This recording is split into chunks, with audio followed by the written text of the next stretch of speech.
Oui, voilà, mesdames et messieurs, encore une fois, bonjour. Au micro, Jacques Roger. Alors, nous allons donc parler d'un sujet d'actualité, ça nous pouvons le dire, hein, qui fait couler beaucoup donc et des salives ces derniers temps. Depuis déjà pratiquement, cher ami, hein, 2 années, ce sujet est sur la table. Alors, nous posons la question, qu'est-ce qui se passe réellement?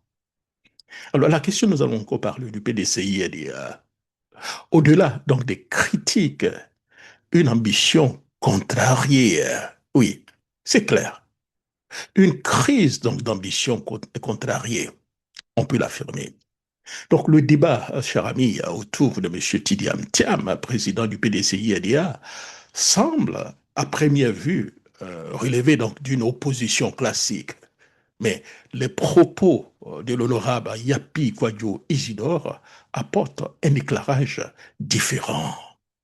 La présence de Thiam gêne beaucoup de gens qui se voyaient déjà dans le fauteuil du président. Depuis donc plusieurs mois, le débat autour donc, de la présidence de Tidiam Thiam, président du PDCI-LDA, alimente donc les conversations politiques, aussi bien au sein donc, du parti que sur la scène nationale. Contestation interne, critique sur la légitimité, interrogation sur son positionnement. À première vue, tout semble relever donc d'un débat démocratique normal. Mais à y regarder donc de près, une autre lecture s'impose. C'est en ce moment que l'intervention donc de l'honorable Yapi Kwadjo Isidore apporte un éclairage particulier sur cette question. Selon lui, donc la présence donc d'Etiam gêne beaucoup de gens qui se voyaient déjà dans le fauteuil donc de président du PDCID. Et à cette affirmation, loin d'être anodine, invite à reconsidérer donc la nature même des tensions actuelles. Une accession donc déjà en préparation, oui, c'est clair. Avant même donc la disparition donc du président Henri Konan Bédié, des dynamiques internes semblaient donc déjà à l'œuvre. Comme le souligne l'honorable Yapi Kwadjo, des militants se préparaient en sourdine pour succéder au président Henri Konan Bédié. Autrement dit, la question donc de la succession n'était pas ouverte, elle était anticipée. Dans ce contexte, l'arrivée donc de M. Tidiam Thiam constitue un élément perturbateur majeur. D'autant plus que selon donc, les propos rapportés, personne n'a pensé que Tidiam Thiam serait candidat. Tous les plans sont donc tombés à l'eau. Cette rupture brutale d'équilibre préétabli pourrait donc expliquer en partie les résistances observées. À la contestation et à la remise en cause, on peut parler donc de la contestation et de la remise en cause. À partir du moment la critique prend donc une dimension, pour ne pas dire une autre dimension. Elle ne se limite plus donc à une opposition politique classique, mais elle s'inscrit parfois donc dans une logique de remise en cause plus profonde. L'honorable évoque ainsi le jet donc des pots de bananes les plus donc cyniques, faisant donc référence à certaines attaques, notamment sur la nationalité ou sur donc les conditions d'inéligibilité.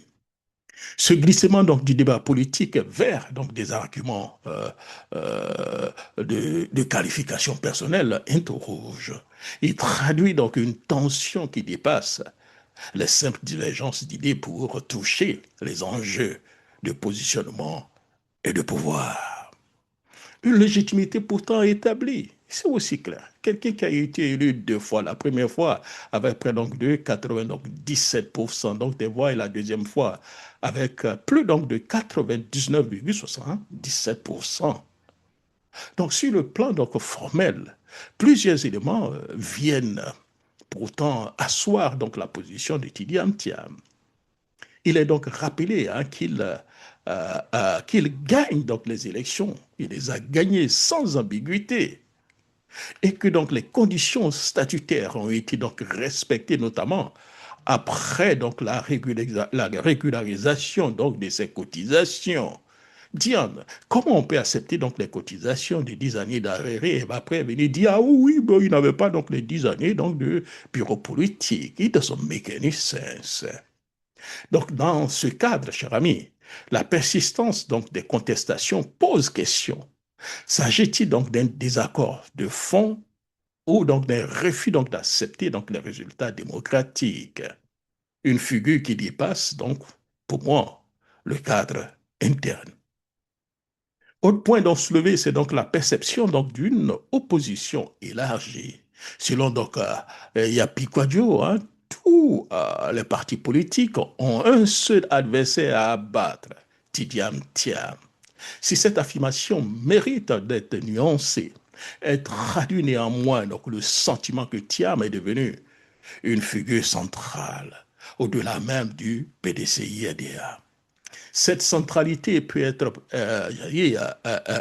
interprétée donc sur deux manières, soit comme le signe d'une montée donc en puissance politique, soit comme un facteur de cristallisation des oppositions. Quel avenir donc pour le PDCI dans tout ça, cher ami? Hmm. Au final, la situation actuelle semble relever moins donc d'une crise idéologique qu'une recomposition interne autour du leadership. Entre ambition contrariée et stratégie indéfinie et repositionnement politique, le PDCI traverse une phase donc de transition délicate. La question essentielle ici reste donc la suivante. Le parti saura-t-il dépasser donc ces tensions pour se recentrer sur les objectifs politiques ou restera-t-il prisonnier donc des divisions internes? This is a question.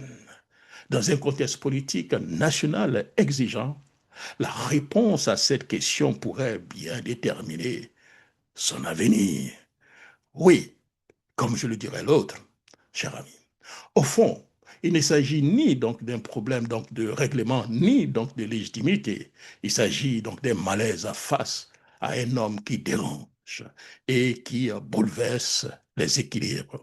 En réalité, beaucoup souffrent du STD, le syndrome du dérangement donc de tiers.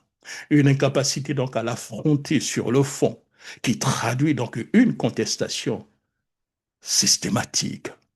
Cher ami, pour conclure notre billet, ce n'est pas donc Thiam le problème, c'est donc l'effet qu'il produit. Merci beaucoup, cher ami. Comme le dirait l'autre, comme le dirait Jacques Roger lui-même, Thiamement et sûrement. Merci et au revoir.